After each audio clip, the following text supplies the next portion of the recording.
What happens when the ruler of the immortal underworld walks into a Michelin star restaurant to celebrate his new engagement, completely blind to the fact that the exhausted, heavily pregnant waitress serving his champagne is the wife he thought died a year ago? Bloodlines will be tested, dark secrets will unravel, and a single drop of spilled wine will awaken a dormant obsession. Welcome to a tale of betrayal, hidden heirs, an insatiable hunger. You won't want to look away. Friday nights at Liqueur, Manhattan's most exclusive dining establishment, were a grueling symphony of clinking, crystal-hushed negotiations and the suffocating scent of exorbitant wealth. For Clara Bennett, it was merely another shift in a seemingly endless string of agonizing nights. Clara leaned heavily against the cold stainless steel prep counter in the kitchen, her breath coming in shallow, ragged gasps. The oppressive heat of the industrial ovens radiated against her back, but it was nothing compared to the fiery ache radiating from her swollen ankles and lower spine. At 7 months pregnant, Clara was carrying a profound burden. Her body, once slender and adorned in the finest silks money and immortal power could buy,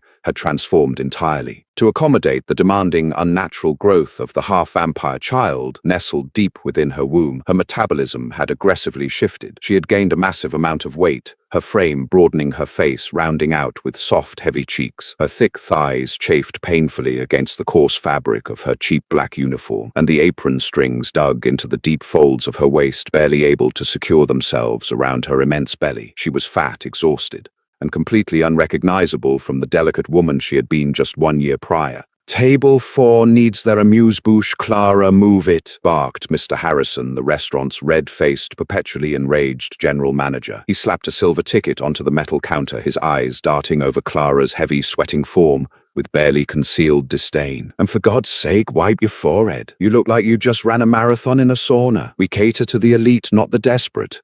"Yes, Mr. Harrison," Clara murmured, her voice a soft, raspy whisper. She swiped a rough paper towel across her brow, leaving a streak of flour across her flushed skin. She turned to her co-worker, a frantic college student named Chloe, who was furiously plating microgreens with a pair of tweezers. "Chloe, please," Clara begged, her voice trembling slightly. "Can you take table 4? My back is killing me, and the baby is pressing right against my sciatic nerve." Chloe shot her a sympathetic but panicked look. "I can't, Clara. Harrison already warned me about swapping sections. Besides, the reservation for table 4 just walked in, and they requested absolute privacy. The guy looks like he owns the city, and the woman with him is wearing a necklace that probably costs more than my entire tuition. Just push through, okay? 2 more hours."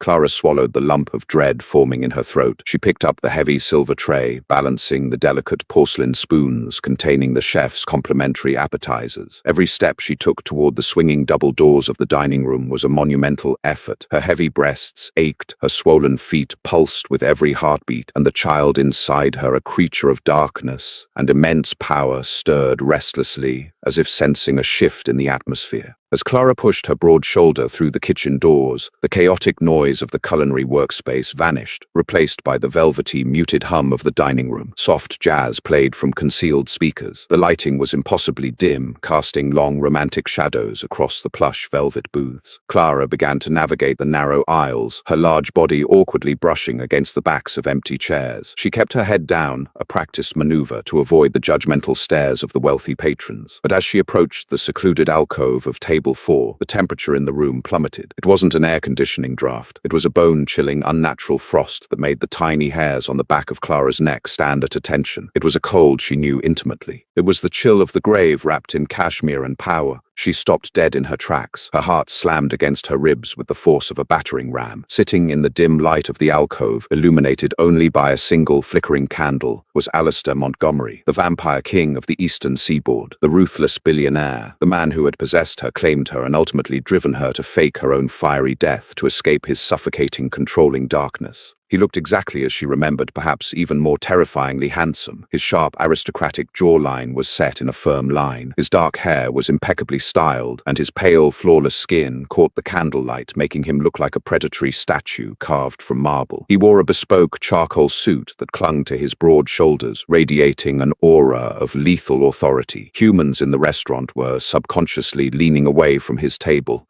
their primal instincts warning them of an apex predator in their midst. Clara's lungs seized. Her vision blurred the edges of the room, turning dark. "He can't be here. He doesn't eat human food. Vampires abhor these places," her mind screamed. But then Clara saw the reason for his presence. Sitting across from the king was Beatrice Sinclair. Beatrice, the daughter of a rival vampire lord, a woman whose beauty was matched only by her notorious cruelty. She was a vision of immortal elegance, draped in a backless crimson gown, her raven hair cascading over her shoulders like spun silk. Beatrice was laughing a high musical sound that grated against Clara's ears. She reached across the table, her long, manicured fingers resting intimately over Alistair's pale hand. They were celebrating.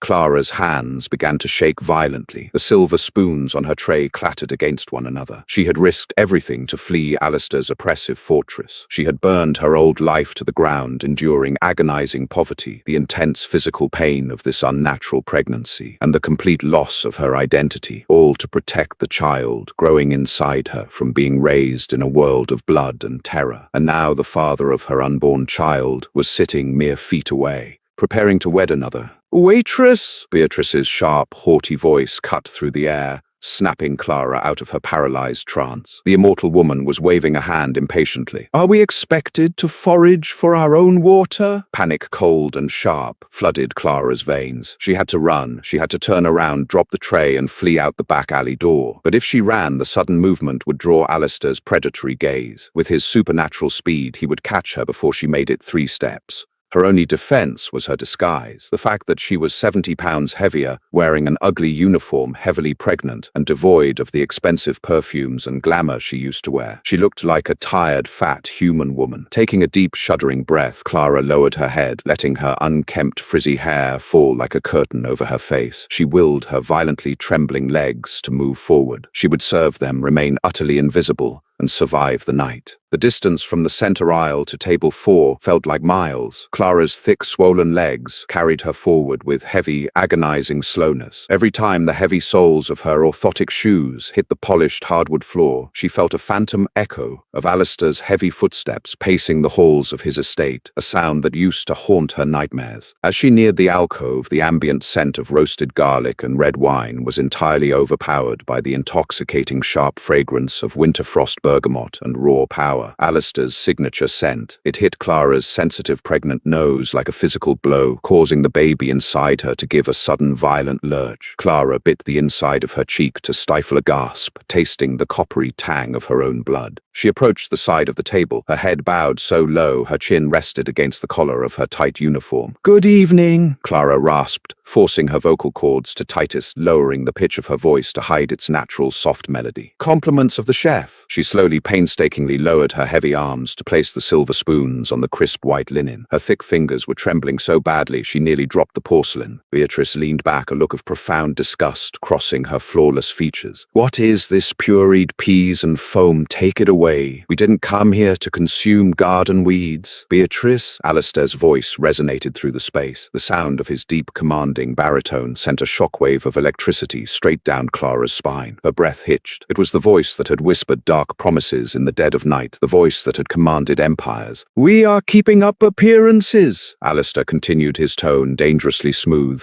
and devoid of any real warmth. "Leave the appetizers, waitress, and bring a bottle of the 1945 Chateau Mouton Rothschild. Unopened." Unopened. Clara knew what that meant. He intended to compel the staff later to ignore the fact that the wine remained untouched, or perhaps Beatrice planned to slip her own additives into the glass. "Right away, sir," Clara mumbled, her eyes fixed firmly on the expensive leather of Alistair's shoes. She turned to leave her massive belly shifting awkwardly, causing her apron strings to dig painfully into her sides. But as she rotated, the heavy fabric of her uniform brushed against the edge of the table. It was a minuscule error, a lapse in coordination caused by exhaustion and terror. But in the world of immortals, minor errors were magnified. The silver tray in Clara's hands clipped the edge of Beatrice's empty crystal water goblet. The glass tipped, wobbled precariously for half a second, and then plummeted. Clara gasped, dropping the tray to try and catch it, but her reflexes were too slow, hindered by her immense size and the heavy weight in her front. The goblet shattered against the hardwood floor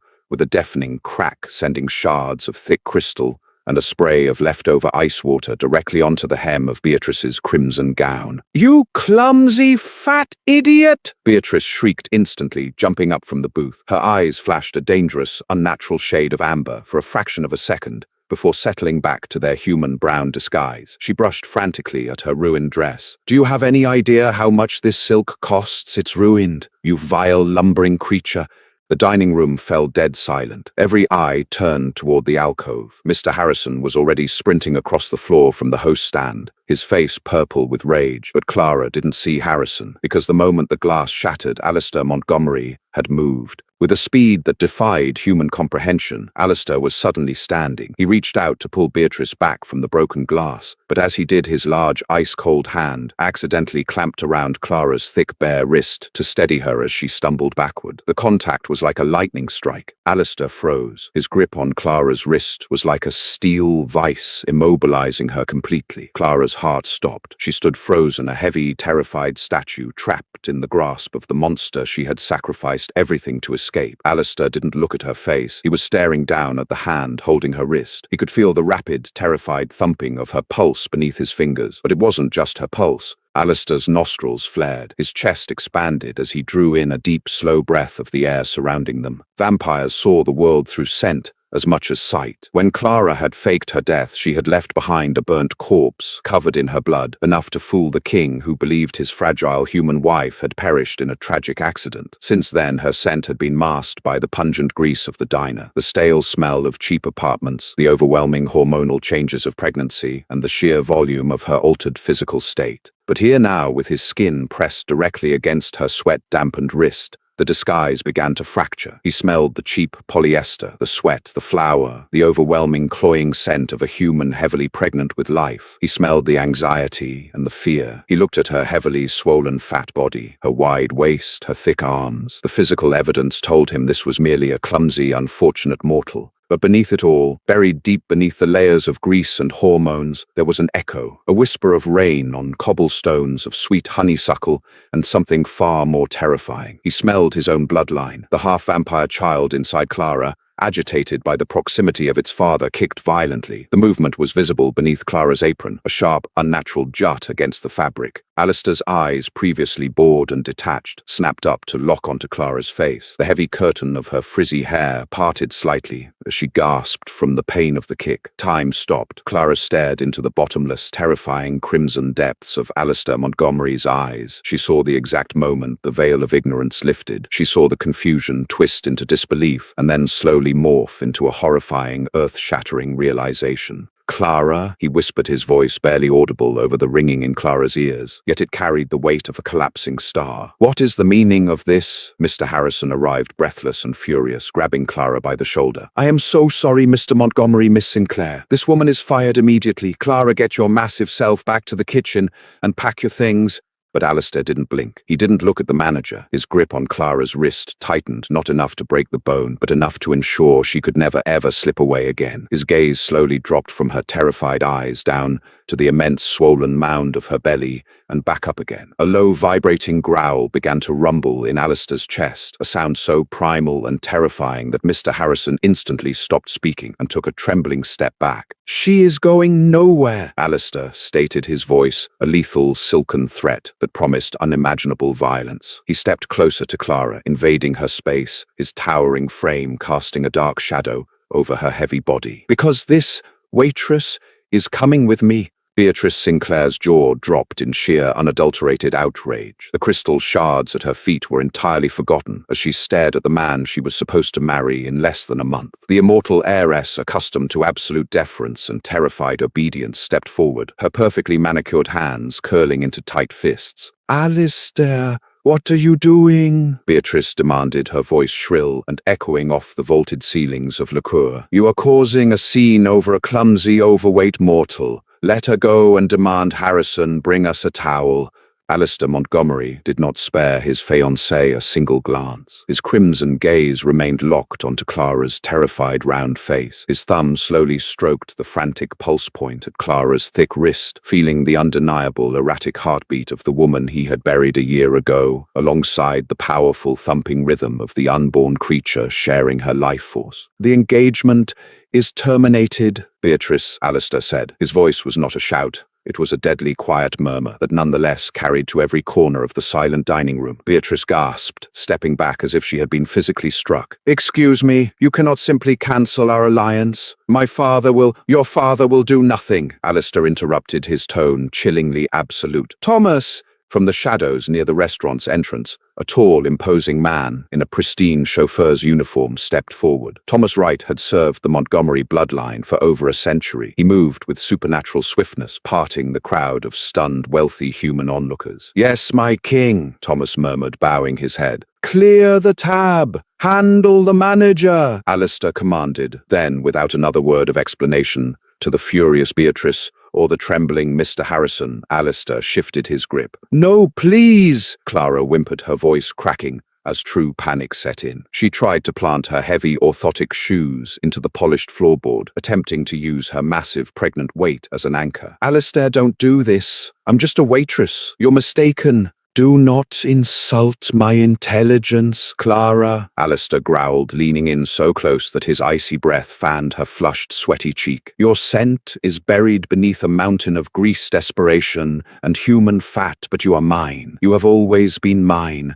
Before Clara could utter another protest, Alistair wrapped his arms around her broad, thick waist and lifted her effortlessly off the ground. Clara gasped in shock. She had gained over 70 pounds. Her body was heavy, unwieldy, and swollen with fluid and a half-vampire child. Yet to the immortal king she weighed no more than a feather. She kicked her thick legs in protest, her heavy breasts heaving as she struggled against his iron-clad chest. But it was entirely useless. Alistair marched out of the restaurant, ignoring the flashing cell phone cameras of the elite patrons who were secretly recording the bizarre spectacle. He carried Clara through the ornate brass doors and out into the biting chill of the Manhattan night. The damp city air hit Clara's face, mixing with her sweat and tears. A sleek black armored Rolls-Royce idled at the curb. Alistair wrenched the rear door open and deposited Clara onto the plush leather seats before sliding in right beside her, trapping her against the far door. "Drive!" Alistair commanded as Thomas slid into the driver's seat. The heavy doors locked with a resounding click that sounded exactly like a prison cell slamming shut. The privacy partition rolled up, sealing Clara in the soundproof back cabin with her worst nightmare. Clara huddled against the door, her thick arms wrapping protectively over her immense protruding belly. She was trembling violently, her chest heaving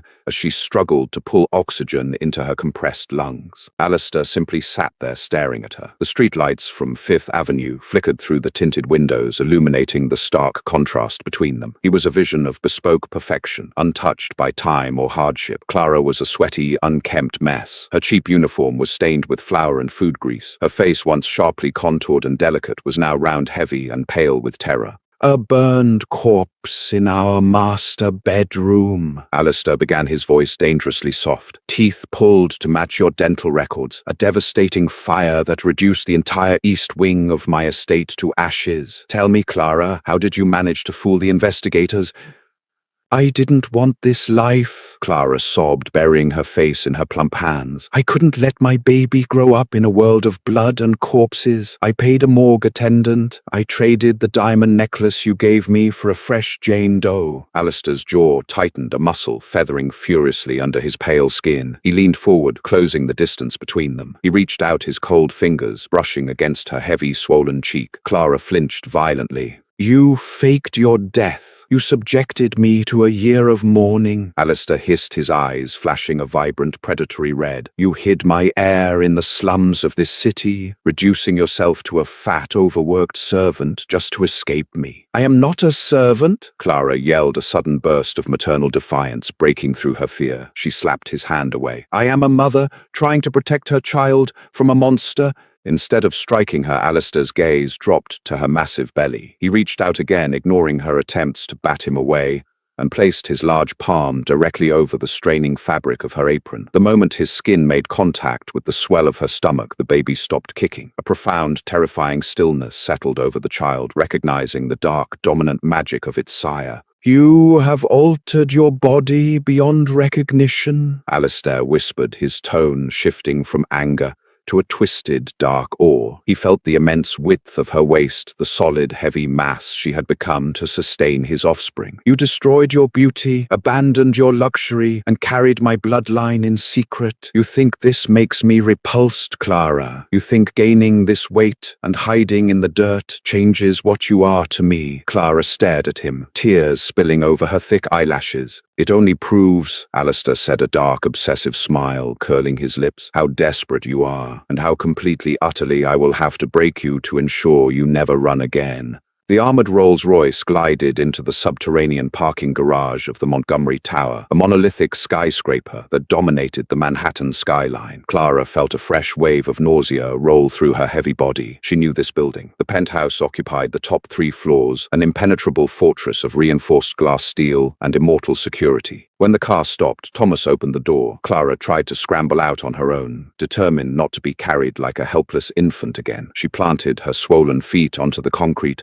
and pushed herself up, her thick thighs trembling under her massive weight. She swayed dangerously, a wave of dizzying fatigue hitting her. Alistair was there in a microsecond, his arm wrapping securely around her broad back, steadying her. "Do not push yourself. The child is draining your human reserves," he commanded. "Don't touch me," Clara spat, though she was entirely reliant on his strength to stay upright. He ignored her, guiding her forcibly toward the private elevator. The doors slid shut, and the high-speed ascent made Clara's ears pop further, disorienting her. When the doors opened, she was thrust back into a world of sickening opulence. Dark mahogany floors, priceless antiquities, and floor-to-ceiling windows overlooking the glittering city. "Mrs. Whitman!" Alistair's voice boomed through the massive penthouse. A smartly dressed, older human woman scurried out from the adjoining corridor. The housekeeper froze when she saw Clara. Recognition dawned slowly as Mrs. Whitman's eyes swept over Clara's frizzy hair, her rounded, heavy face, and the enormous, straining belly hidden beneath the cheap diner uniform. "Madam Clara!" Mrs. Whitman gasped, her hands flying to her mouth. "But we buried you!" "Prepare the master suite," Alistair ordered, completely dismissing the housekeeper's shock. "And contact Dr. Jonathan Hayes immediately. Tell him I require his presence at the penthouse, now." "Alistair, I don't need a doctor," Clara protested, gripping the back of a velvet armchair to support her aching spine. "I just need to go home. My shift, my landlord. Your miserable existence in whatever rat-infested apartment you reside in is over," Alistair stated, shrugging off his suit jacket. "You are never setting foot outside this penthouse again. Without my explicit permission. You belong to me. The creature inside you belongs to me." Within 20 minutes, the heavy oak doors of the penthouse opened to admit Dr. Jonathan Hayes. He was a rare breed, a human physician fully aware of the immortal world, heavily compensated to provide discreet medical care to the supernatural elite. He carried a sleek black medical bag and wore an expression of perpetual weary professionalism. "Mr. Montgomery," Dr. Hayes said, bowing slightly, "you said it was an emergency regarding an heir."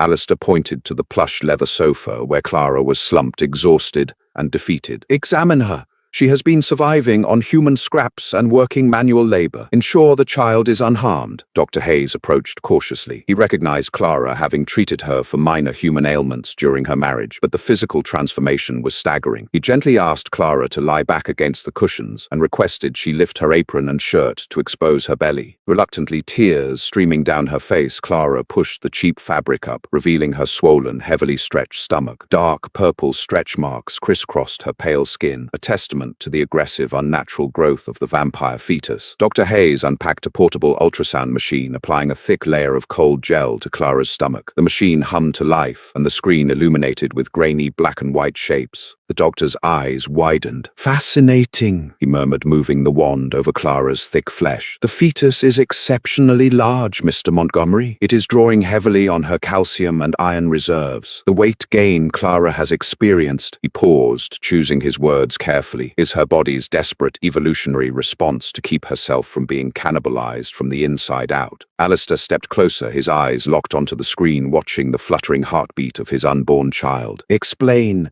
Vampire offspring require immense energy," Dr. Hayes continued, wiping the gel off Clara's skin with a towel. "If she had remained thin, the baby would have drained her to the point of heart failure months ago. By increasing her caloric intake and fat reserves, she essentially built a buffer. She saved both their lives. However, her blood pressure is dangerously high, and her joints are buckling under the massive strain. She requires immediate bed rest and a specialized diet infused with specific supplements." Clara knew what specific supplements meant. Blood. I won't drink it, Clara rasped, pulling her ugly uniform shirt back down over her heavy waist. I survived 7 months on mortal food. I won't let you turn my baby into a bloodthirsty parasite before it's even born. You will do exactly as I command, Alistair said, his voice a low, terrifying rumble that sent shivers down Clara's spine. Dr. Hayes packed his equipment quickly, sensing the volatile, violent energy radiating from the Vampire King. I will have the dietary plan sent up within the hour, sir. She must rest. Once the doctor was gone, the silence in the penthouse was suffocating. Clara struggled to sit up, her thick legs dangling over the edge of the sofa. She looked at Alistair, expecting to see disgust in his eyes. She was fat. She was ruined. She was no longer the delicate trophy wife he used to parade in front of his immortal rivals. But as Alistair slowly knelt in front of her, placing his hands on her heavy, dimpled knees, there was no disgust.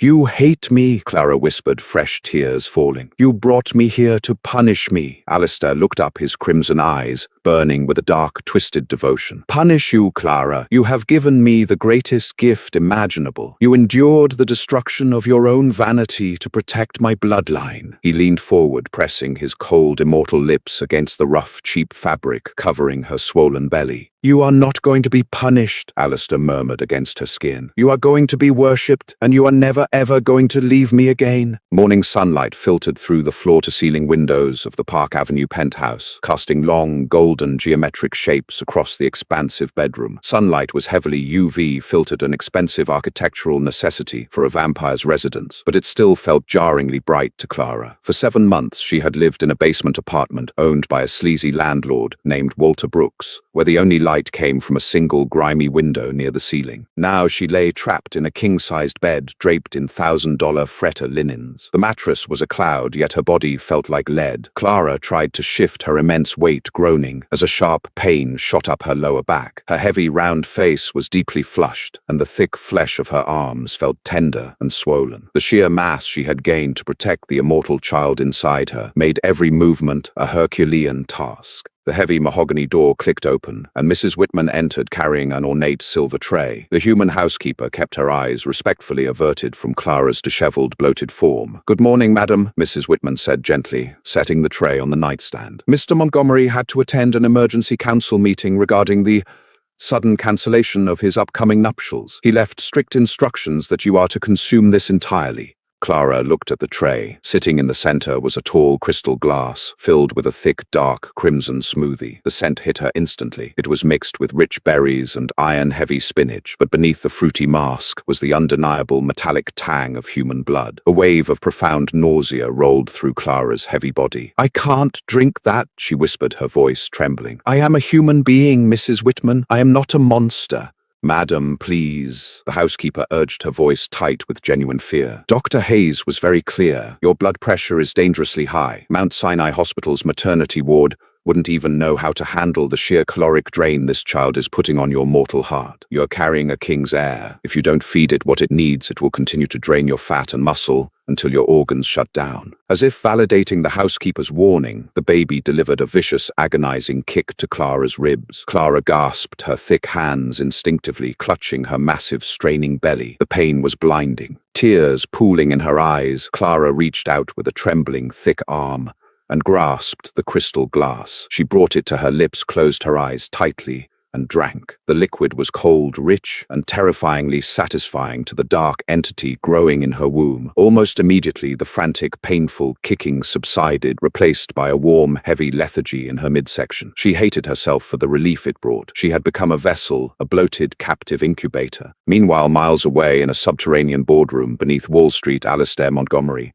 was systematically dismantling the Sinclair family's empire. The fallout from the severed engagement was catastrophic. Beatrice's father, Lord Sinclair, had threatened open warfare, but Alistair was the apex predator of the eastern seaboard. By noon, Alistair had frozen their shell company assets and ordered his enforcers to barricade the Sinclair shipping routes, But Alistair had underestimated the sheer venomous spite of a scorned immortal woman. Beatrice Sinclair did not care about shipping routes or offshore bank accounts. She cared about humiliation. The image of Alistair dropping her for a fat, sweating, pathetic human waitress was burning a hole in her fractured sanity. Using a proxy human shell corporation, Beatrice had managed to trace Clara's recent past. She found Walter Brooks, Clara's former slumlord, and paid him an exorbitant sum of cash to hand over the spare keys and any information regarding the fat girl from apartment 1B. Finding out Clara was heavily pregnant with Alistair's child ignited a homicidal rage in Beatrice that no immortal law could contain. Back at the penthouse, the afternoon stretched into a suffocating silence. Clara had managed to haul her heavy body out of bed dressing in a plush, oversized cashmere robe Alistair had ordered for her. It barely closed over her massive stomach, the tie resting awkwardly beneath her heavy breasts. She waddled slowly toward the living room, seeking the comfort of the television to drown out her racing thoughts. The security at the penthouse was supposed to be impenetrable. Biometric locks reinforced steel doors, and a team of highly trained human mercenaries. But immortals possessed a power called glamour, the ability to twist human perception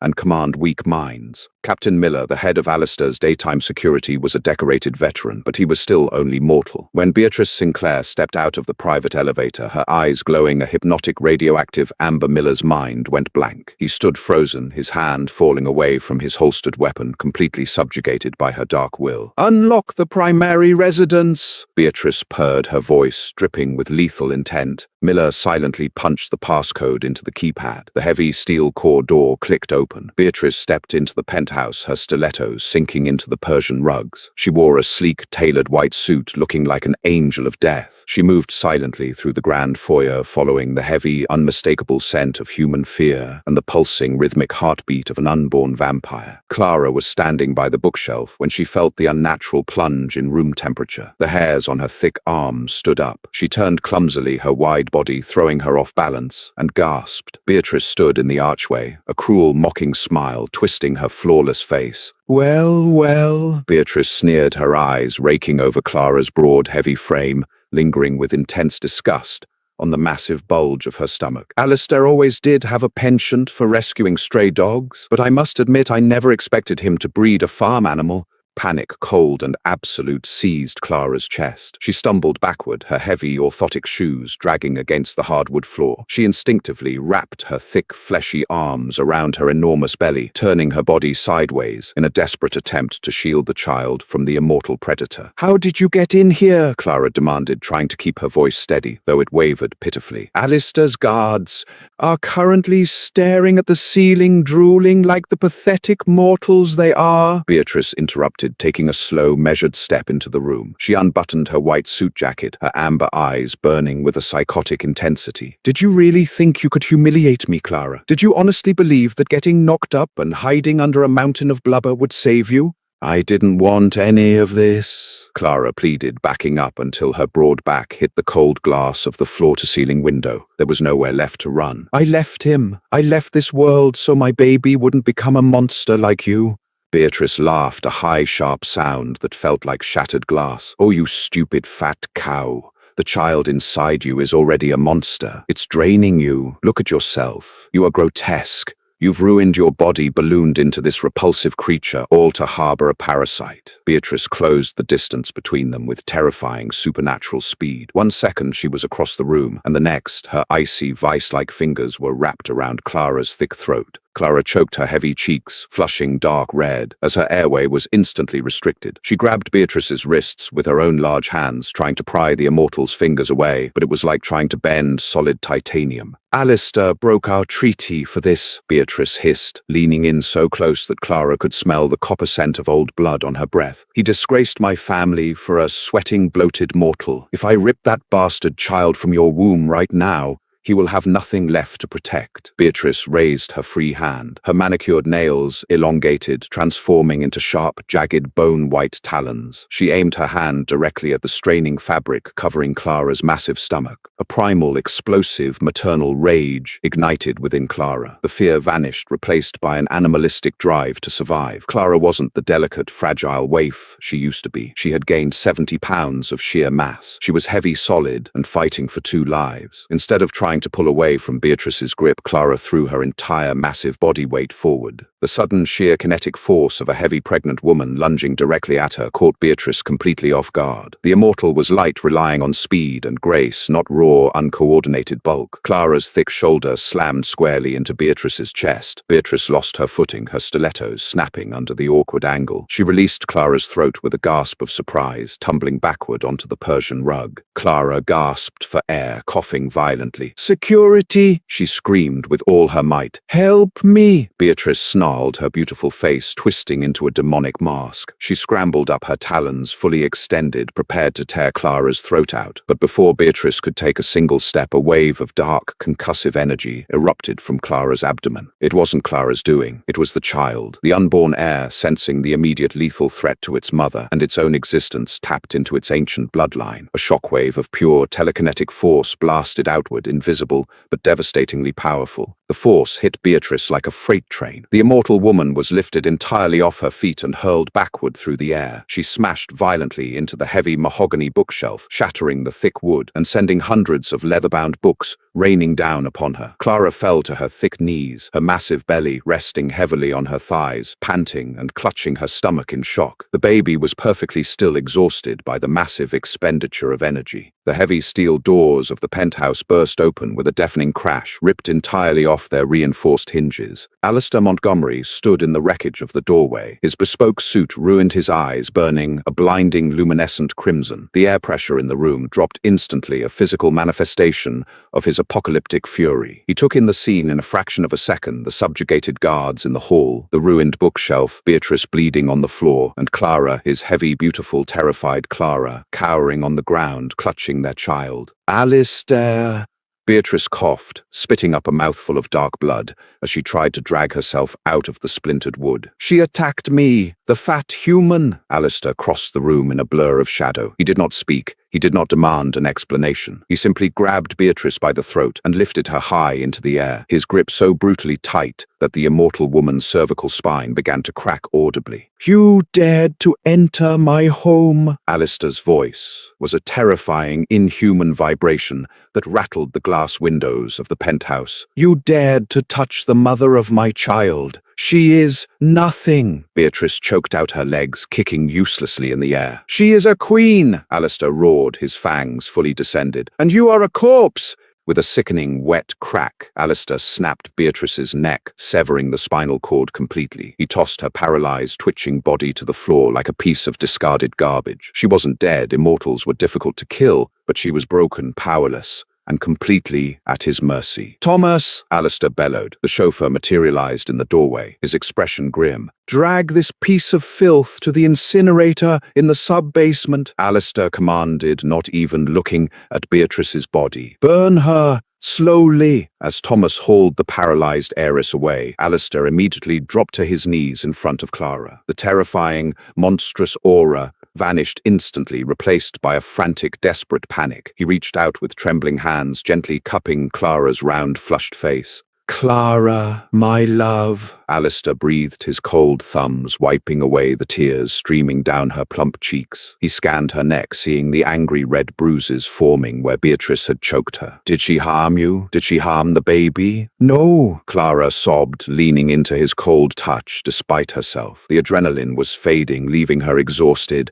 and in immense pain. "The baby, it protected us. It pushed her away." Alistair looked down at her massive, straining belly, an expression of profound dark awe washing over his aristocratic features. He wrapped his strong arms around her broad waist, burying his face against the curve of her heavy neck. "You are safe," Alistair whispered, his voice thick with an obsessive, unbroken devotion. "I swear on my immortal soul, Clara, you will never have to fight again. You are mine to protect forever." The adrenaline that had fueled Clara's desperate defense against the immortal assassin abruptly vanished, leaving behind a cold, hollow void. Cradled against Alistair Montgomery's impenetrable chest, her heavy, exhausted body finally surrendered to the catastrophic physical trauma of the afternoon. A sharp, agonizing contraction ripped through her massive abdomen, a pain so blinding and absolute that it completely eclipsed the lingering burn of the bruises on her neck. "Alistair!" Clara gasped, her thick fingers digging frantically into the lapels of his ruined suit, her large, rounded face drained of all color, turning the shade of old parchment. Beneath her, a sudden warm rush of fluid soaked into the intricate patterns of the Persian rug. The amniotic sac had ruptured. The sheer pressure of the powerful half-vampire air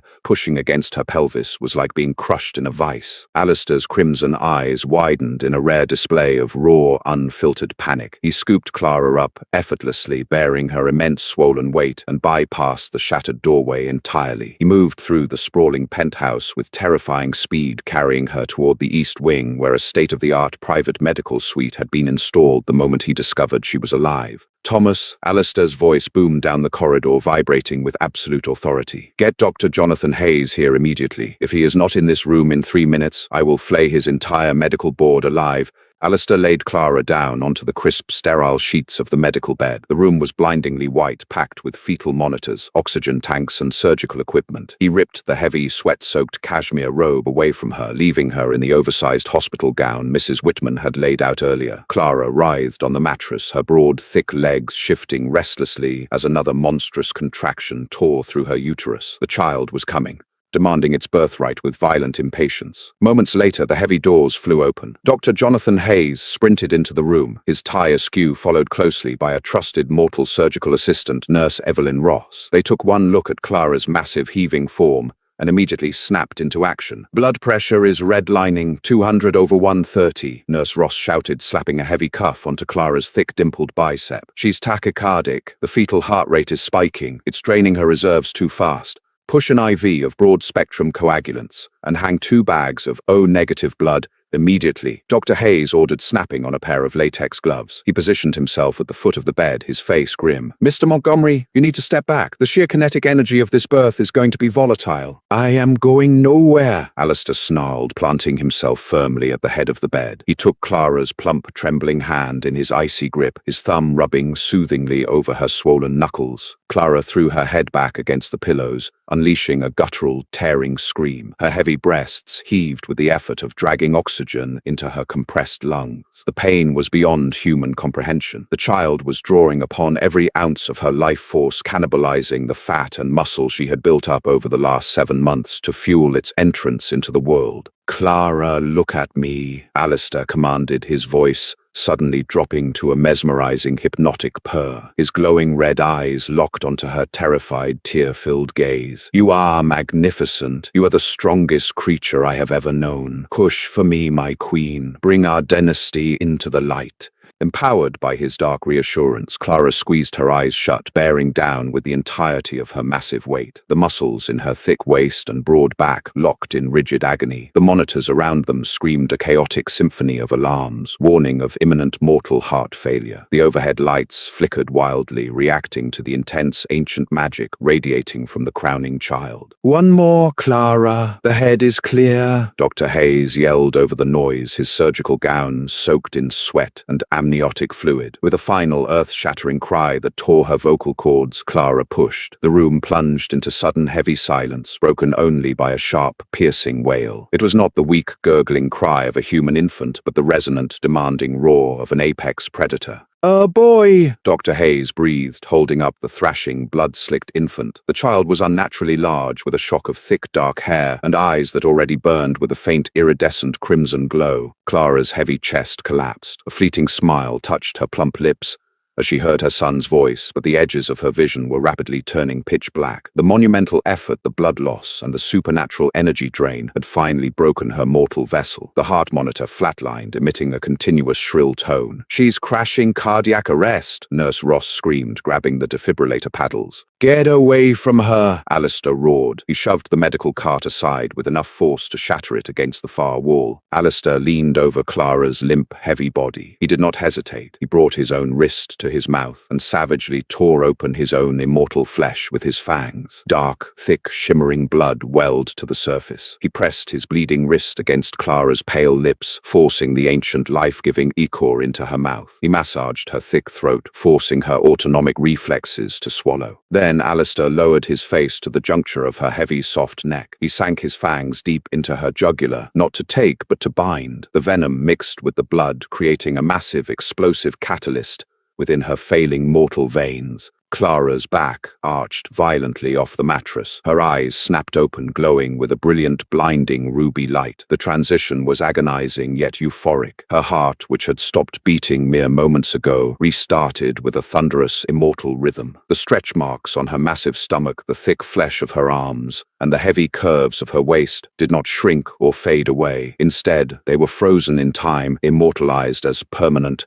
sacred badges of a mother's ultimate sacrifice. Alistair lifted his head, his lips stained red. He looked down at the heavy, powerful, immortal queen he had created. He took the screaming infant from the trembling hands of Dr. Hayes and placed the boy gently onto Clara's broad, soft chest. Clara wrapped her thick arms around her newborn son, feeling the terrifying, beautiful strength coursing through her altered body. She looked up at Alistair, the monster she had tried to escape, and finally understood the depths of his dark devotion. She had destroyed her human life to protect her child, but in doing so, she had conquered the king of the underworld. She was no longer a terrified waitress. She was his eternal equal. What a breathtaking conclusion to a story of dark obsession, devastating betrayal, and the ultimate sacrifices of motherhood. Clara's journey from a terrified, exhausted waitress hiding in the shadows to the immortal, revered queen of the underworld proves that true power lies in fiercely protecting the ones we love. Her physical transformation became her greatest weapon and her eternal crown. If you were completely captivated by Clara's desperate fight for survival and Alistair's terrifyingly dark devotion, do not let the story end here. Please hit that like button, share this video with your fellow dark romance lovers, and subscribe to our channel for more thrilling, pulse-pounding tales.